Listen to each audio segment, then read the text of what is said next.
Tornadoes, flooding, snow, and the biggest tournament of the year is happening right in the middle of it all. Let's break it down. Welcome back to the Bass Prediction Center, where we're tracking weather, seasonal trends, and tournament patterns to help you make better fishing decisions. Let's dive right into Week 8. All right, starting off looking at our weekly map, our ice line has shifted slightly to the north. It did not move as far as I expected. Still holding on to ice in the very far north areas along the Canadian border. It has shifted just a little bit north, maybe 50 miles. So we got a nice snowman here to depict that. And then our big weather maker is going to be sitting right over Nebraska today. And that thing is going to cause a lot of problems as we'll break down in the weather. The Redcrest is happening here in Alabama. Going to be an awesome tournament. This is the championship of fishing for MLF. Maybe the best fishing league on the planet. And then the western parts of the country are actually probably going to be the best places to fish this week. So post-spawn areas are still sitting in Florida, Louisiana, southern Texas. The spawn line sitting right along that Texas-Oklahoma border. Maybe creeping into Oklahoma at this point. And then our pre-spawn has definitely moved north. There's areas in Nebraska that are seeing pre-spawn. So you're going to draw a line basically east from Nebraska all the way over to Pennsylvania in those areas. And then all through this desert southwest, you're going to have spawn and pre-spawn going on, especially there in California. Let's move on. The biggest event in the MLF Bass Pro Tour is here, the Redcrest Championship on Guntersville, guys. This is going to be an epic event. There's severe weather that's going to be impacting the tournament on Sunday for sure. We'll break it down in the weather section. And also there's humongous flooding that's happening just northwest here. If it shifts at all, it could ruin the tournament, guys. This tournament should show out with absolute mega bags with all the grass in the lake right now.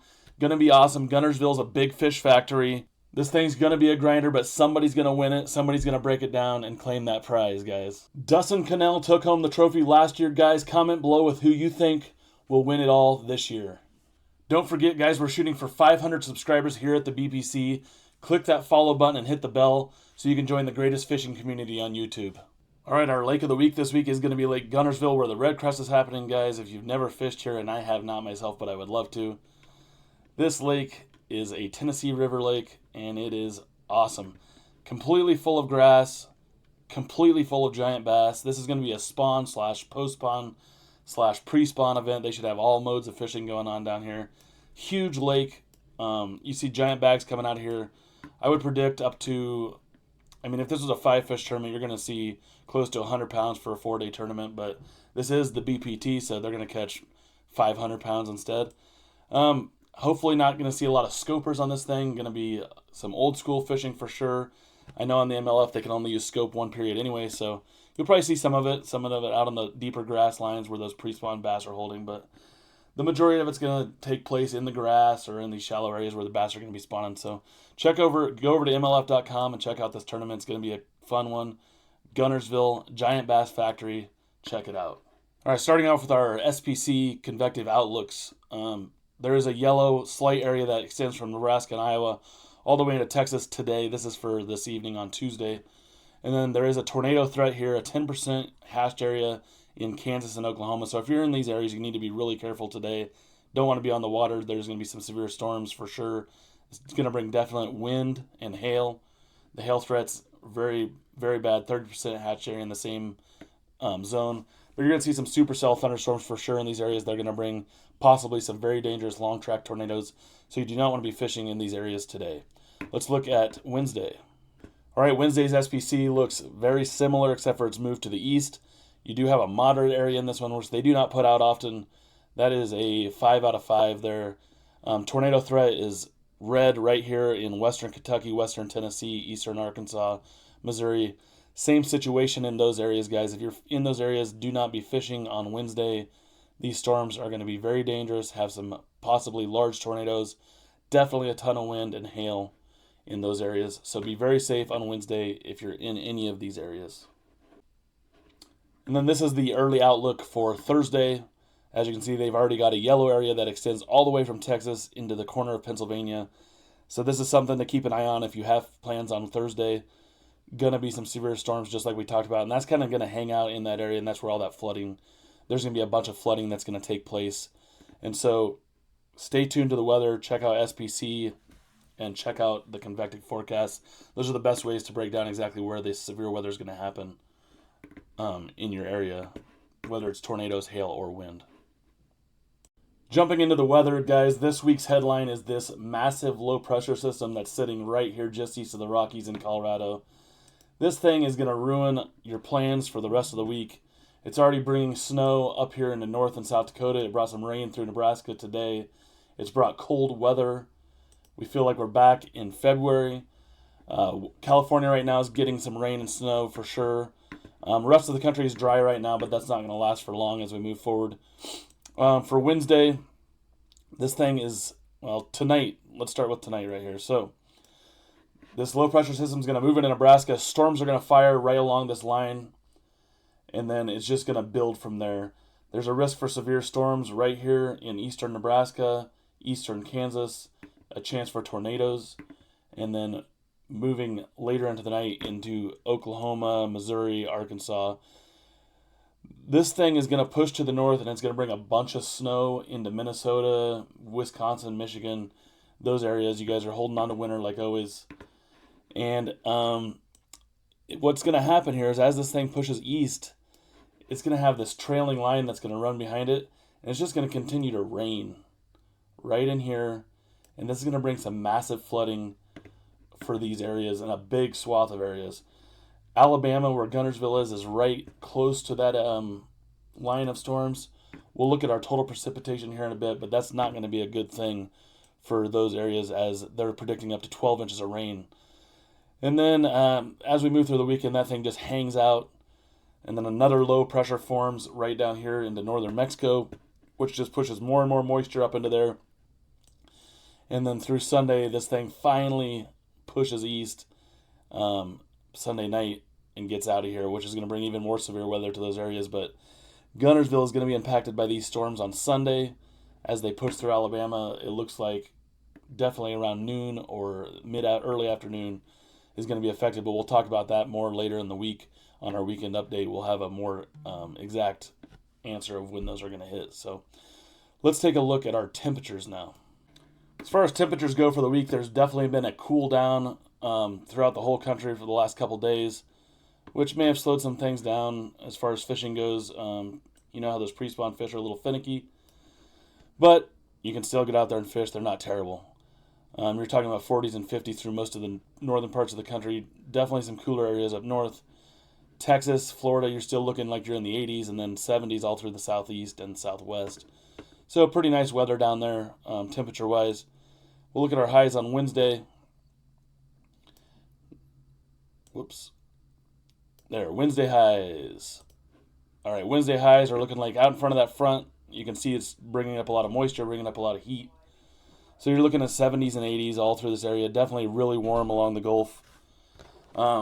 Bringing a lot of cold air down from the Canada here in the northern Great Plains, and then the west is cooling off for sure. California's still sitting around 60, which is really nice, and then the northeast definitely cooling down around 40 degrees, which is no fun for fishing.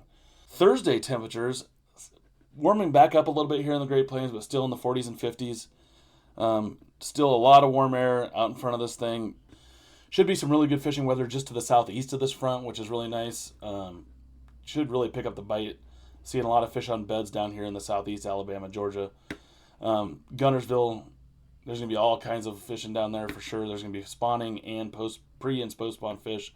Should be a really fun tournament. Friday's forecast highs. That cold air plunges down into Texas.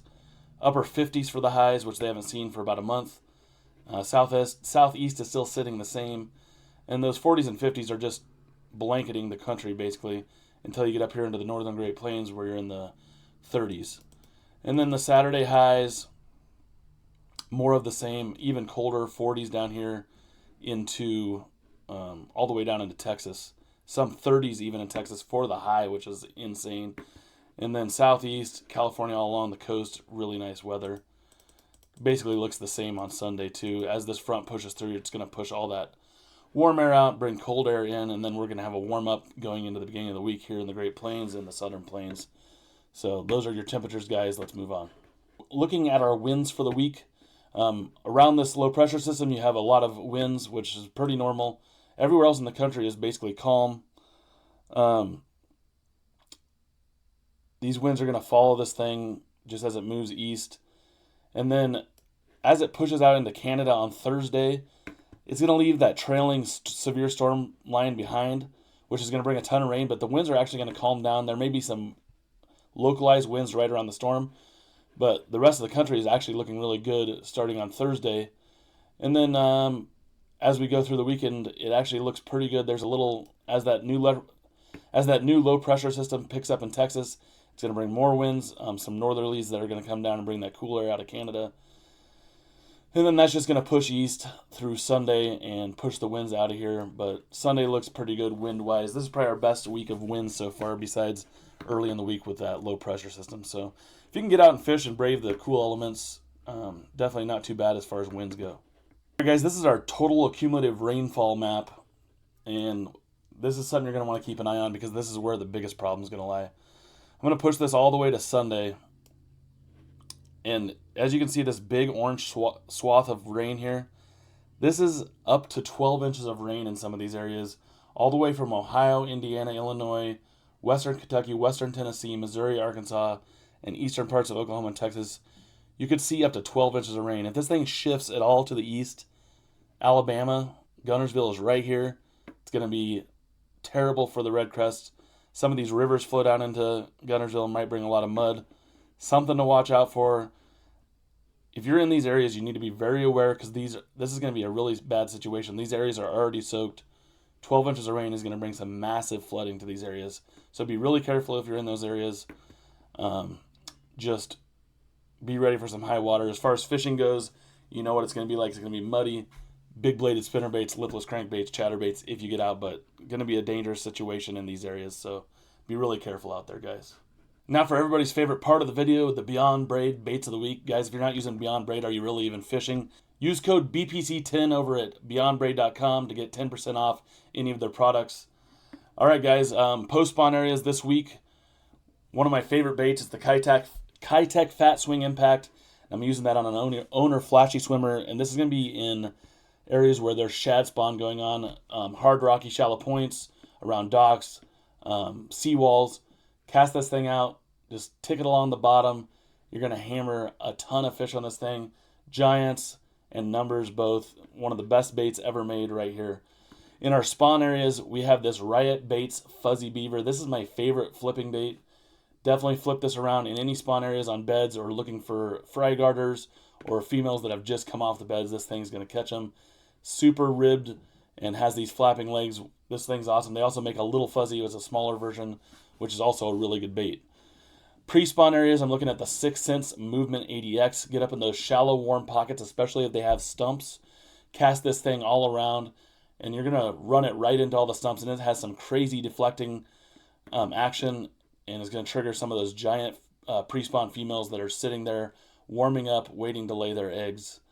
And in our winter areas, you're looking at the Demiki Vault blade bait. This is one of the best blade baits on the market. Comes in a ton of awesome colors. And go out there, find those deep offshore schools of fish, cast this thing out there, work it super slow. Also, I saw this winter, Mike Iaconelli was fishing, flipping docks with a blade bait in New Jersey, which was really cool to see. And he was hammering some New Jersey giants, which you don't see a lot in the wintertime in that muddy water. So, guys, those are our baits of the week. Again, head over to beyondbraid.com, use the code BPC10 to get yourself a discount on some of the best braided line on the internet. And that is our BPC weekly forecast. If this video helped you in any way prepare for the week, hit that like and subscribe button. Drop a comment with your biggest bass or your favorite lake, and we'll feature it in a future video. And don't forget to subscribe so you don't miss next week's forecast and the weekend update. And make sure you turn on notifications to stay one cast ahead of the competition. This is the Bass Prediction Center, where weather meets bass fishing.